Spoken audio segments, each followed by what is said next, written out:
Let's bring in Sarah Sanders now from the White House, obviously press secretary. I'm sure, Sarah, you've been following all this from last night till today through the president's rally and beyond.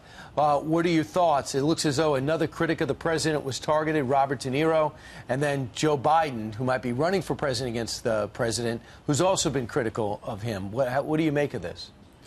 Look, the president's been made aware of the latest developments that have taken place this morning.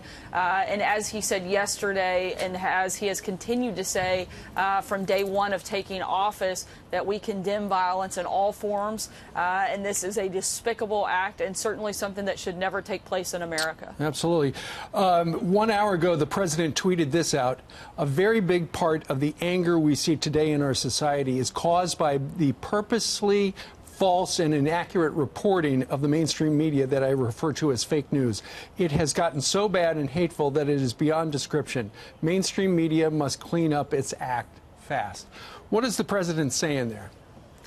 Certainly the media has a role to play in this process. When 90% of the coverage about this president is negative, despite the historic successes, when the ideas of perpetuated and continued of negativity, that is not helpful for the American discourse. And certainly the president is calling on everyone to come together. And if you have a problem with one another, let's voice that, but let's do so peacefully, and let's do that at the ballot box. Yeah, we saw what happened to Steve Scalise, where he was shot. We saw what happened to you and your family in the restaurant, and we have Maxine Waters that's calling for people to get into the face of folks in the administration that they don't agree with. Hillary Clinton was saying that we won't be civil until Democrats are in power. And I'm not saying it's just Democrats, because it's on both sides. But is this a good reminder to us that we need to all take a step back? And we can disagree about politics, but is this pretty scary to you, where we're seeing more and more violence and threats?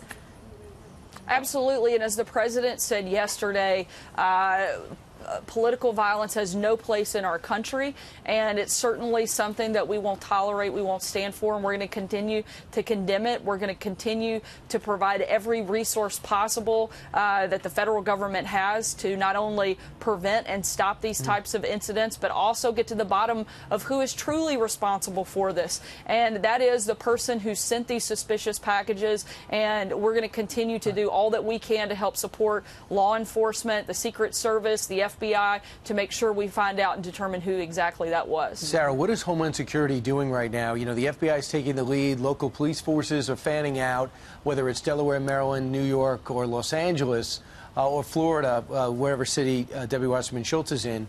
So I'm just wondering, what is Homeland Security's role? They're doing everything they can. They're working with state and local law enforcement, with FBI, with the United States Secret Service, every level of law enforcement that has a role to play. We are working with them and coordinating and making sure they have the resources needed to get to the bottom of this. Sarah, last night at the Wisconsin rally, the president called for a more civil tone. He said the nation must stop treating political opponents as being morally defective. Is the president going forward going to change his approach to these rallies and criticizing his opponents?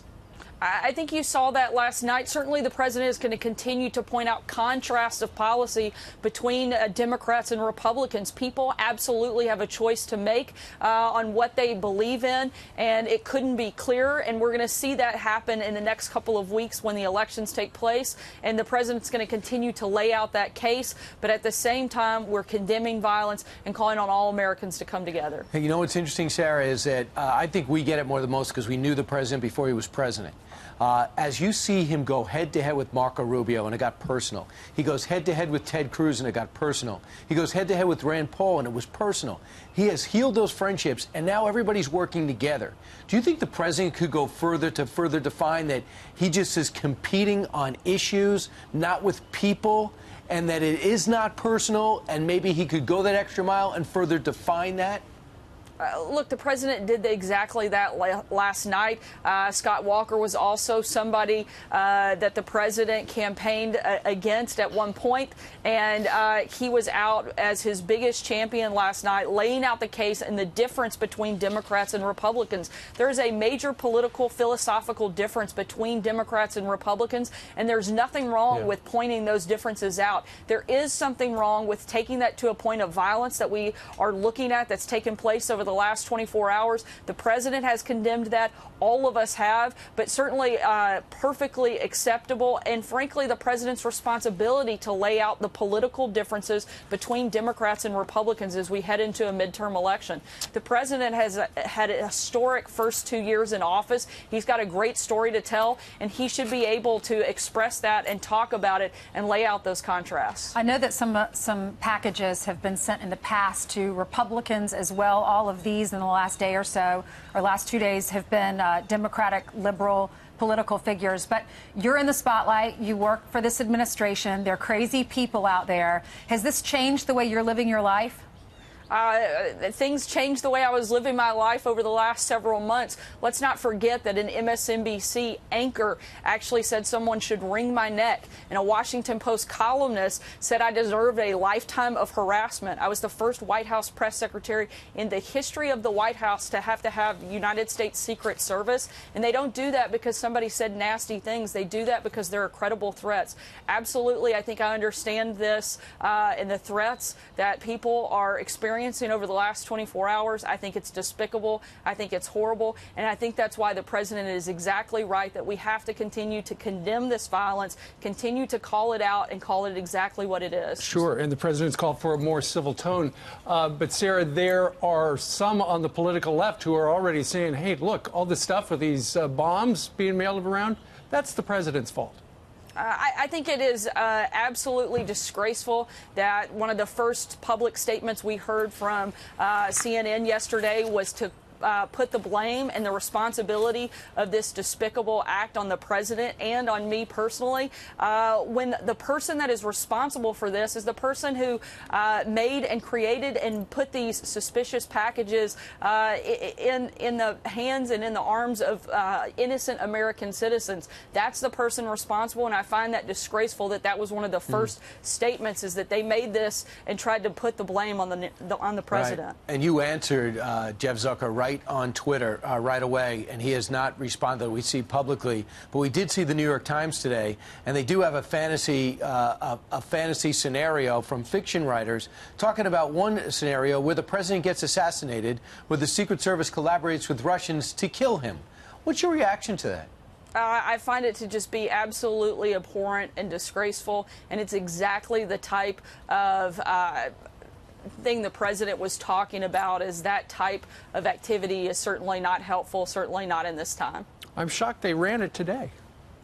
I find it incredibly shocking that they would run that today.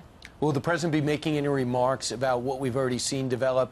You know, the scrambling to find out what's going on in Delaware. We assume something to do with Joe Biden's address. And this morning we wake up and find out that Robert De Niro's restaurant had a package in it which was brought to the Bronx Detonation Center. So we assume it had bomb-making materials inside. Do you know, I know you had a schedule set up. Do you want to announce anything that might be changing? I can tell you that the president has been briefed on both of these latest incidents by Chief of Staff Kelly, and probably receive further briefing later this morning. Yesterday, he was briefed by the United States Secret Service, the FBI, the Department of Justice, and DHS heads that we're continuing to monitor this, look for ways to prevent it, and frankly find out at the end of the day who is fully responsible for this, and make sure that we bring justice to that individual or individuals. There's a tweet from John Brennan, response to the president. He's one of the ones that was supposed to get one of these packages. This is the one they sent to CNN. He just tweeted this. He said, "Stop blaming others. Look in the mirror. Your inflammatory rhetoric, insults, lies, and encouragement of physical violence are disgraceful. Clean up your act. Try to act presidential. The American people deserve much better. By the way, your critics will not be intimidated into silence." What's your reaction? Look, the president, I think, could not have been more presidential yesterday when he spoke directly to the American people. He condemned this violence. Let's not get lost in who is responsible for this heinous act. It is the person who made and sent these suspicious packages. Let's not forget that that is ultimately the person that is responsible and will be held responsible by this administration. You had no reaction directly to John Brennan, who seems to be breaking with tradition as a former head of the CIA and becoming what seems to be a pundit? I think we've made our opinions on former Director Brennan pretty clear over the past several months. Certainly don't support the type of activity that he is engaged in, and don't think it's becoming of somebody that is a former director of the intelligence agency that he was. Side note, of course, the midterm elections are just a little less than 2 weeks away. I know the president and his team have announced that apparently he's going to make some other stops. Given what's going on with these packages, will he continue on this very aggressive campaigning with the rallies and whatnot, or are they going to pare things back, or what's going on? Certainly, as of right now, the president continues to lay out the case and the political differences of Democrats and Republicans, as he certainly should. The future and history of our country is at stake, and Americans have a decision to make in the next couple of weeks, and the president's going to lay out the case for why Republicans have been successful over the last 2 years under his leadership. We have a booming economy. We have a massive amount of job creation, particularly in manufacturing. We have trade deals that everyone said couldn't be done. We have a national security issue at the border, and we have to decide whether or not we want law and order at the border or whether or not we want open borders. The president's going to lay out that case, and Americans are going to make a decision, and I think they're going to make the right one. 12 days and counting. Sarah Huckabee Sanders, thanks so much for giving us 15 minutes of your time this morning. You might be one of the busiest people in America. Thanks so much. Thank you so much. Thanks so much. Great to be with you.